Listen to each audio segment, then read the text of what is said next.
All right, so I wanted to go over the Elamite, another Elamite deity. I did Napurisha last night, and I did a couple others a few nights before. I wanted to go over the Elamite goddess Kiririsha. Um, so Kiririsha is well often considered the consort of to Napurisha. So um, let's check her out here. Did Napurisha, so I might as well do Kiririsha right after. So her name means great goddess in Elamite. Um, she was a major goddess worshipped in Elam. Now, Elam, of course, is to the south of like Sumer and Babylonia, the south of, or not to the south, to the east of Mesopotamia. So that's Elam, like in the Iranian area. Um, Early scholarship incorrectly identified her as one and the same with as the goddess Pinakir, who is an unrelated goddess from a different part of Elam. Yeah, they're not the same god. They're not the same deity. So they don't look the same. Um, Kiririsha is it seems she has different iconography. Pinakir is uh, more similar to Ishtar, like the goddess Ishtar. Um, more similar to her, whereas Kiririsha is a different type of goddess.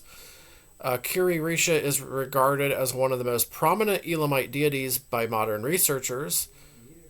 Elamite texts refer to her as Mother of the Gods, too. Um, an inscription of Hani of Ayapir from the Neo-Elamite period describes her, Napirisha and Tepti as gods who have always protected water and earth, or who have let thrive water and earth. So that's interesting right there. There's a connection with both Napirisha and Kiririsha with water and earth, apparently. Okay. Um, and the god Tepti I am unfamiliar with right now. I mean, I've heard the name, of course, but I've come across the name, but I'm not sure. I'm just unfamiliar with the deity right now. As Napirisha is generally assumed to be associated with water due to identification with Ea, with the god Ea or Enki, as he's known in Sumerian. Uh, Wouter Henkelmann proposes that Kiririsha could possibly be connected to Earth. And that she is the deity whose name is only represented by the logogram Ki, which is Earth in Sumerian, in the Persepolis fortification archive. That's okay. But that's, well,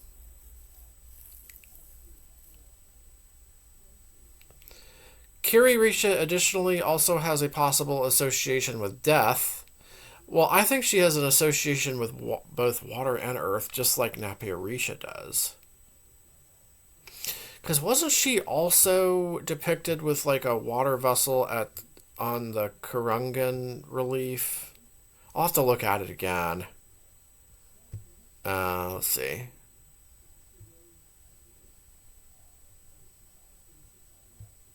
Oh, lost my internet connection. Hold on a second. Not sure what happened here. There it goes. Okay. Wanted to see if I can see this picture. No, that doesn't show it. Okay. Where were we? Okay, so Kiririsha additionally also has a possible association with death. One argument usually put in favor of her underworld associations is the epithet Zana Leon Lahakra, which is so far only attested once in an inscription by Silhak in Shushanak. Valat had translated the phrase as Lady of the Death in Lian, which was followed by other scholars such as Henkelmann and Grillat Susini. However, this translation of Lahakra is not unanimous. For example, Malbran Labat translates it as hidden instead. Tavernier had also recently argued against the translation of Lahakra as death or the dead and supports the translation as hidden or secret. However, this would also mean that the epithet could no longer be used as an example of a funerary character. Another argument in favor for an underworld association for Kiririsha is the mention of grove temples dedicated to her. As multiple grove temples were dedicated to deities generally assumed to have a chthonic character aspect. How do you pronounce that word? The CHTHONIC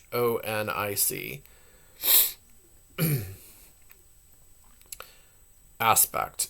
And the lines from Ashurbanipal's inscription referring to entering the groves and destroying the royal tombs are generally taken as one statement. Valat and Grillat Susini also assumed that there were doors to the groves and that the doors also had funerary aspects. Considering that doors were dedicated to deities like in Shushanak, Kiririsha, Ishmekareb, and Lagamel, who they viewed as underworld deities. However, grove temples were also attested for gods without a relationship to the underworld.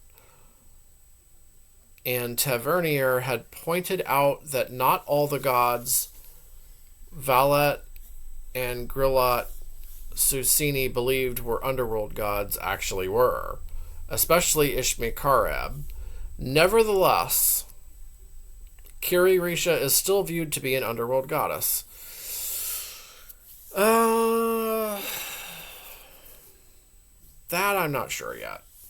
Multiple other Elamite deities also held the epithet Lahakra, including in Shushanak and the goddess Upar-Kubak. Isn't it Upar-Kupak? It has been proposed that certain religious structures, namely monumental gates and so-called Sien Husami, that means temple in a grove, were related to a deity's underworld-related character in Elam. But this theory is disputed. Excavations in the proximity of Bushehr in Iran, near the site of ancient Lian, revealed the existence of a custom involving burials of palm trees, which has been tentatively linked to the cult of Kiririsha by researchers. I don't know.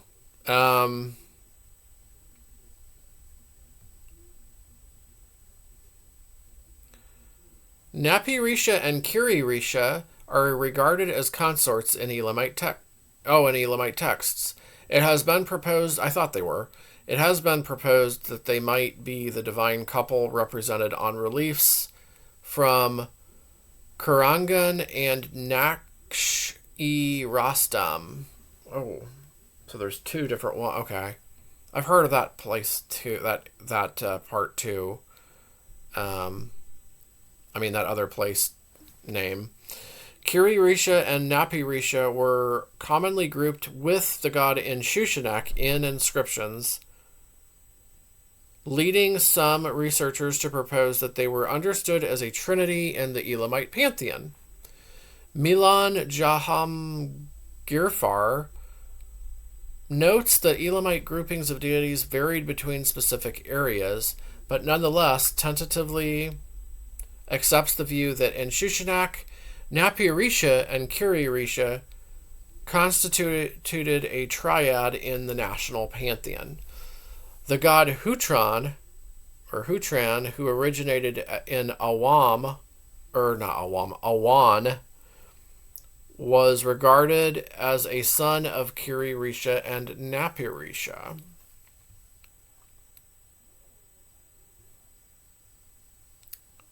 Okay. We'll go on a little further here. Kiririsha was most likely the protective goddess of Lian, where she is attested as early as in the 19th century BC. She was also an important member of the pantheon of Anshan. Her worship spread to various locations in the Elamite highlands in the late Middle Elamite period. King Humben Numina built a temple dedicated to her in Lian. It was later restored by Shutruk Nahanti, as well as Kutir Nahanti. Inscriptions from the reign of Untash Napirisha indicate new statues and temples of Kiririsha were created during that period. One of her temples was a part of the Choga Zanbil complex. Numerous artifacts inscribed with the name of Untash Napirisha have been recovered from it, including various weapons, axe and mace heads, swords and daggers, small animal figures, and jewelry. She is also mentioned alongside Napirisha and Inshushinak in a curse inscribed on the statue of Napir Asu, assumed to be the king's principal wife and daughter of Kassite king Burna Buriash II. Yet another temple dedicated to Kiririsha, shared with Napirisha, Inshushinak, and Simut, existed in Anshan. So those are important deities of Anshan.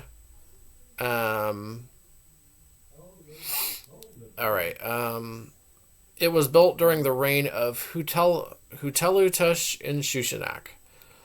The stele of Shilhak Inshushinak invokes Napirisha, Kiririsha, Inshushinak, and also the god Humban, followed by 7 more deities. Ooh.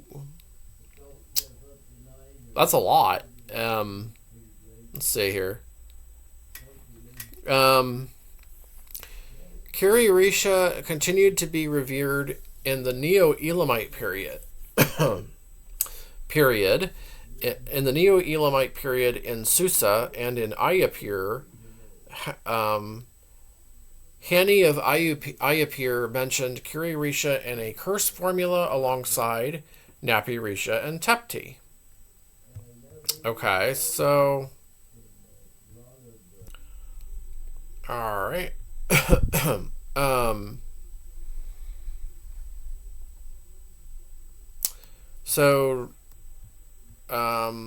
The theory that the goddesses Kiririsha and Pinakir, of course, are not accepted anymore in modern scholarship.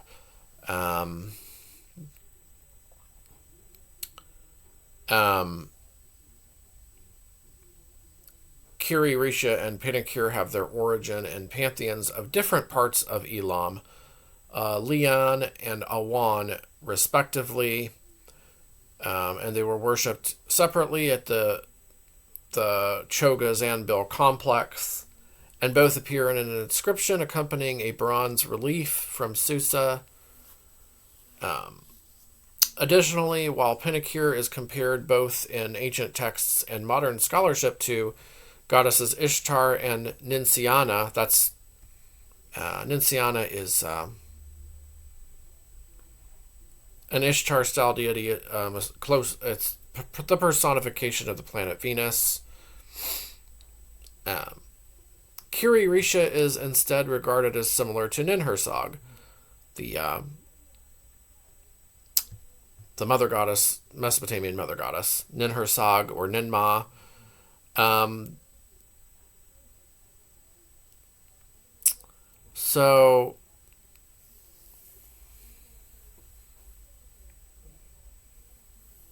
um,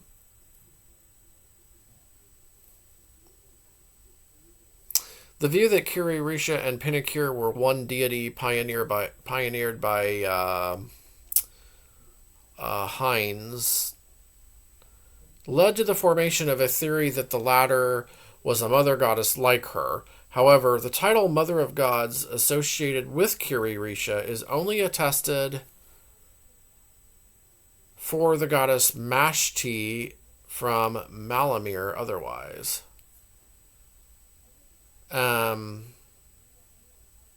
So both of those two are just Mashti. I think both Kiririsha and Mashti, I think, have that.